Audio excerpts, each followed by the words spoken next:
दोस्तों नमस्कार। आज है कुछ करने की कोशिश का दिन 17वां और एज यूजुअल मॉर्निंग में हम उठकर फ्रेशन अप हुए और उसके बाद सौंफ जीरा अजवाइन का पानी पीकर मैं खाना टिफ़िन रेडी किया। खाना टिफ़िन रेडी करने के बाद अपनी पूजा नहा धोकर रेडी होकर पूजा पाठ किया और उसके बाद अब निकल गए हैं ऑफिस के लिए।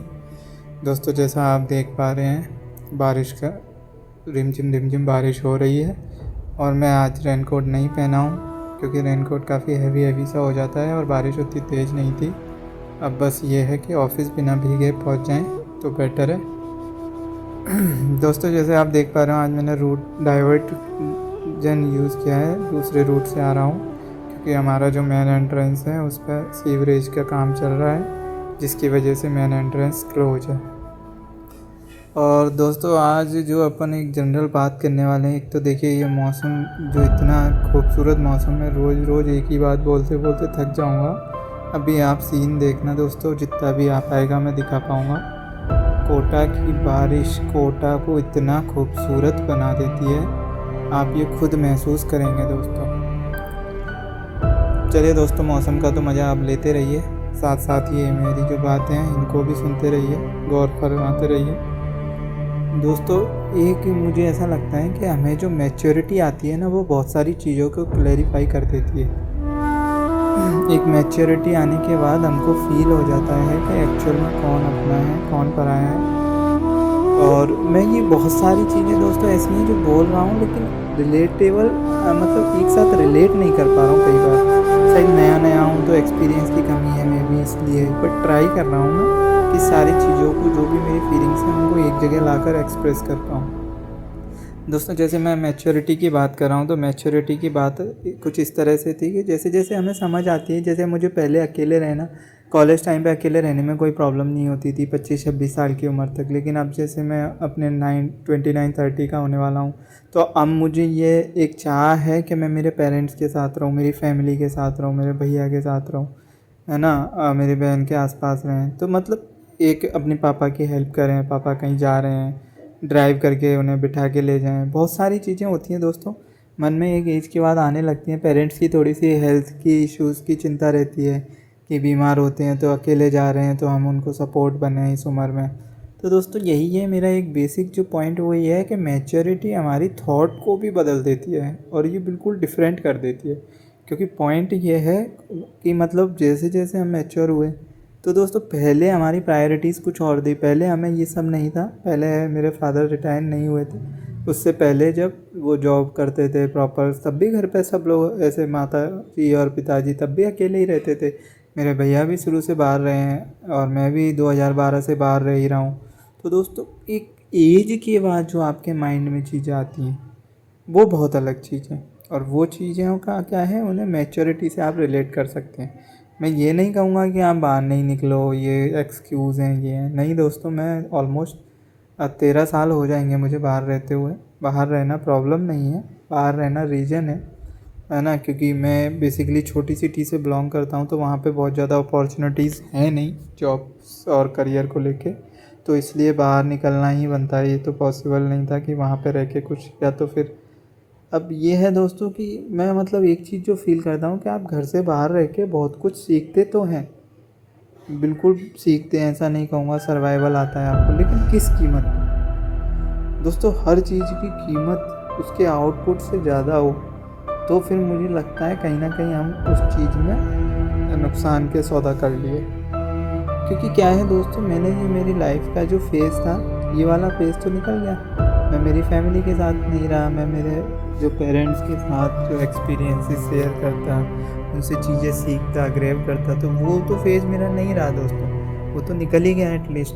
तो दोस्तों अब बस मैं यही है एक मेरी जो थॉट प्रोसेस है कि हम जहाँ भी रहें जैसे भी रहें, एक पेरेंट्स के साथ जो एक सपोर्ट और जो एक रहने की फीलिंग है ना वो कुछ अलग है। और ये शायद वो लोगों को समझ नहीं आएगी जो पेरेंट्स के साथ रह रहे हैं, क्योंकि उनको बहुत लगता है कि हमें फ्रीडम नहीं है, हम यहाँ नहीं जा सकते, वहाँ नहीं जा सकते।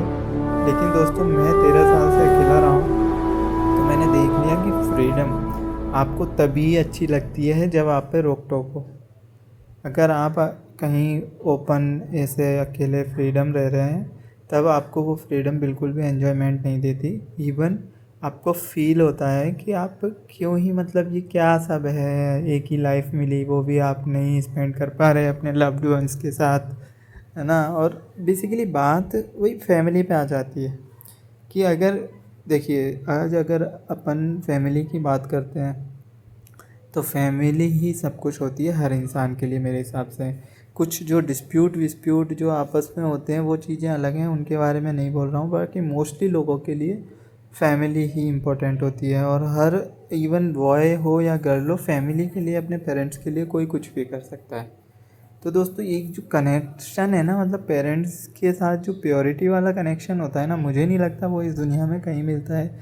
कोई भी कितना भी बोले ये सच्चा प्यार, वो सच्चा प्यार, मेरा ये मानना है सच्चा प्यार वगैरह सब अपनी जगह है, बट जो बेसिक मुद्दे की बात है वो यही है कि दोस्तों इम्पॉर्टेंट आपकी प्रायोरिटीज़ मैच्योरिटी के हिसाब से डिफ़ाइन होती हैं, और जो आपकी इम्पोर्टेंस है वो आपकी मैच्योरिटी के हिसाब से डिसाइड होती हैं।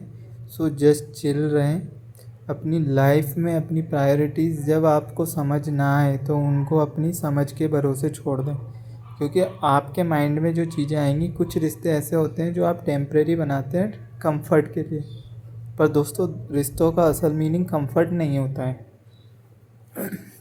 रिश्तों का असल मीनिंग होता है एक सिक्योर फीलिंग, एक कनेक्शन, मतलब एक अटैचमेंट। मतलब उसमें ये कि जैसे होता है कि आप बहुत सारी चीज़ें बिना बोले, कोई अगर आपको समझ पा रहा है, और कोई आपसे कितना भी खफा है, गुस्सा है, लेकिन वो आपके पेन को महसूस कर पा, जैसे हमारे पेरेंट्स होते हैं, अगर हमसे कितना भी गुस्सा है, हमने कितनी भी बड़ी गलती की है और हमको कहीं चोट आ जाए, कुछ भी हो जाए, तो वो उस मोमेंट पे खड़े रहेंगे, वो सब भूल जाएंगे, उनके लिए जीरो हो जाएगी हमारी गलतियाँ। दोस्तों वैसे ही जो ब्लाइंड अटैचमेंट होते हैं ना, ये मतलब बिल्कुल देख के नो जजमेंट नथिंग, अब वो ऐसे नॉर्मल ह्यूमन वर्ल्ड में कहीं और एक दोस्ती में हो सकता है। मतलब 100% कंपैरिजन तो नहीं करूँगा, बट हाँ जैसे पेरेंट्स और उनके साथ 100 है तो फिर ये अपन 70 मान सकते हैं इसे, क्योंकि दोस्ती में भी बहुत सारे कई बार डिस्प्यूट्स और पॉइंट ऑफ व्यू डिफरेंट होते हैं, तो चीज़ें होती हैं, तो वो कोई मैटर नहीं है दोस्तों।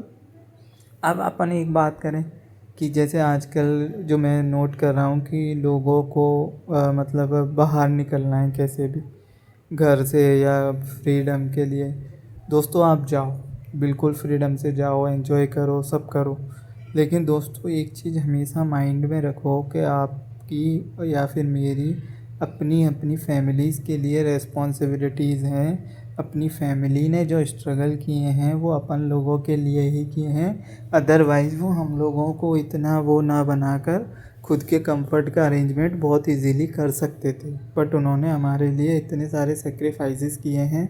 तो अब ये हमारा टर्न आ गया है पे बैक करने का। नहीं बोलूँगा क्योंकि पे बैक तो हम लाइफ टाइम भी चाहें तब भी नहीं कर पाएंगे, जस्ट हम कोशिश कर सकते हैं उसे नेगोशिएट करने की, क्योंकि ये ऐसे कर्ज होते हैं जो आप कभी उतार नहीं सकते, क्योंकि ये बिना मतलब के इंसान करता है, उनको आपसे कोई होप नहीं होती है, वो फिर भी करते हैं।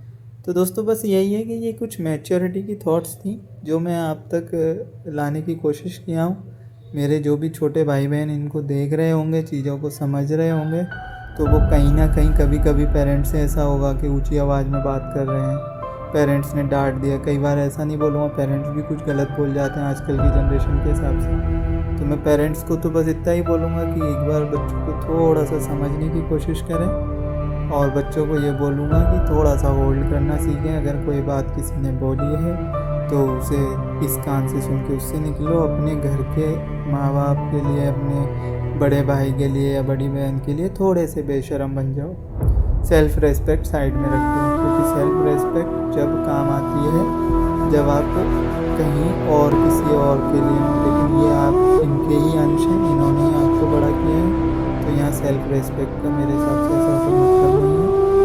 चलिए दोस्तों, मैं ऐसे आशा करता हूँ आज का जो टॉपिक बोला है उसमें से थोड़ा बहुत भी आपको समझ होगा। तब तक मिलते हैं नेक्स्ट ब्लॉग में, तब तक के लिए बाय बाय, टेक केयर।